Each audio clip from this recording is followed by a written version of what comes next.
The Tao of Self-Confidence, episode 358. Welcome to the Tao of Self-Confidence, where I share stories of amazing women who have discovered their inner journey to self-confidence.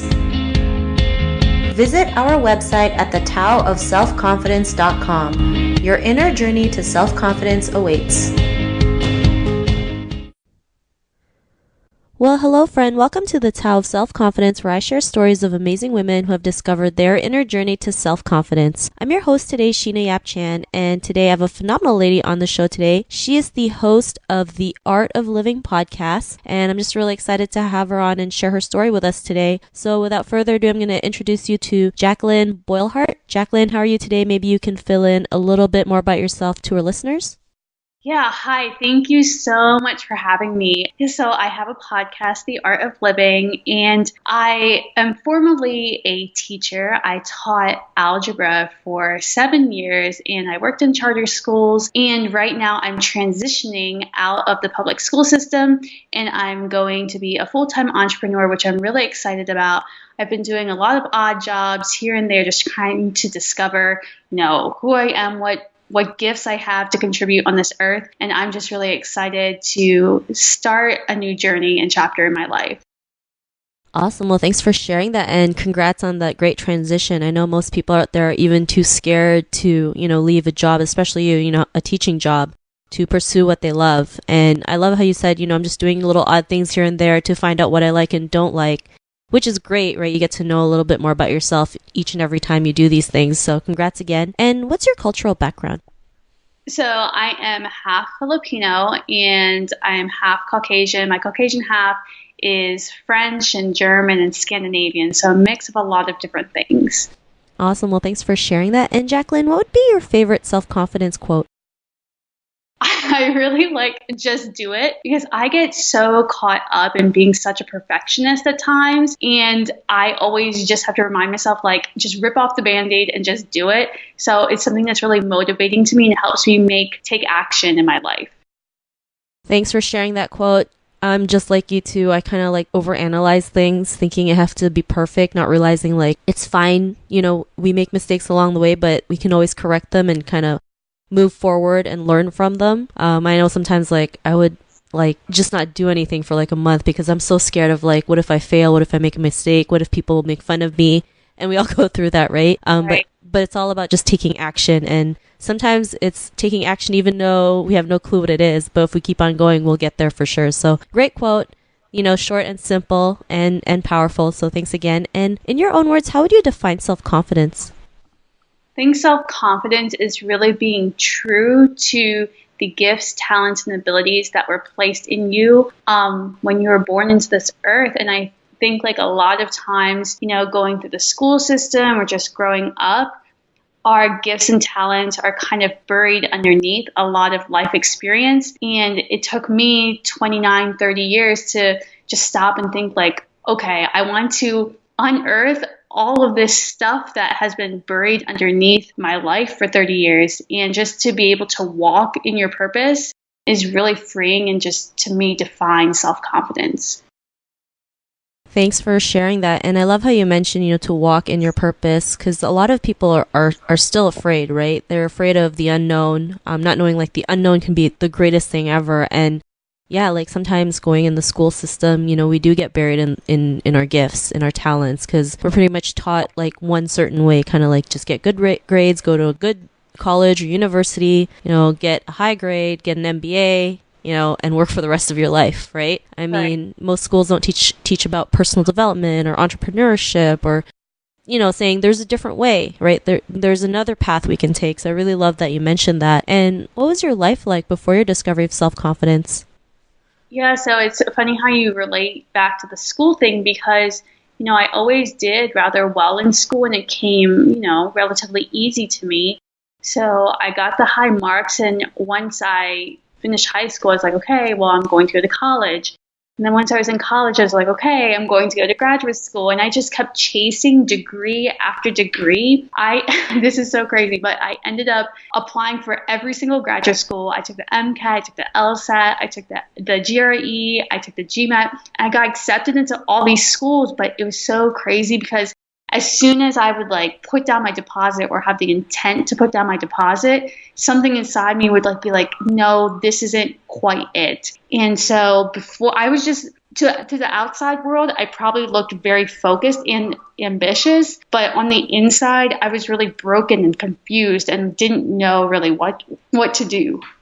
Thanks for sharing that. And it's crazy how, we try to chase these labels, right? Getting the MBA, getting the valedictorian, whatever it is, because we feel like we're not accepted by society unless we have these names, not realizing like we don't have to, impress anybody. We just have to learn to work on ourselves and figure out what we want. And, it's kind of like you with working an office job, like, on paper it looked good, but like I'd be sitting at my desk, like my little mini cubicle or 3-wall cubicle, whatever you call it, thinking like there has to be more than life than just working a job 9 to 5, right? Like there has to be something more out there. And, like, what was that breaking point or aha moment in your life when you realized like you can break free from that and, live your own life?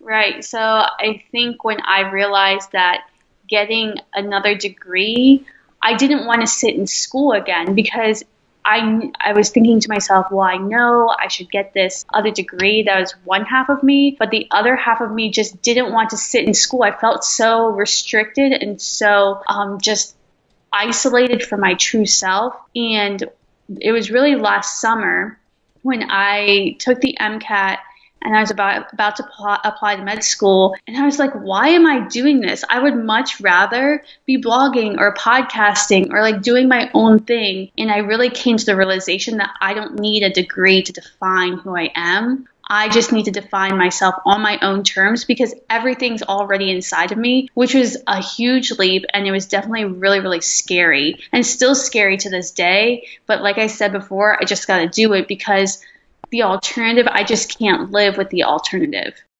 Thanks for sharing that aha moment. And, it's crazy, growing up as an Asian child, we're always programmed to do well in school, get all these degrees, these diplomas, these names, these labels, not realizing like it really makes us miserable, right? Because we feel like we're doing this for someone else and not for ourselves. And like you probably realize like, why do you keep on going chasing degree after degree after degree? Like, where does it go after that, right? And I'm glad you're able to realize you can go out there and do your own thing. And because of that, what's your life been like now?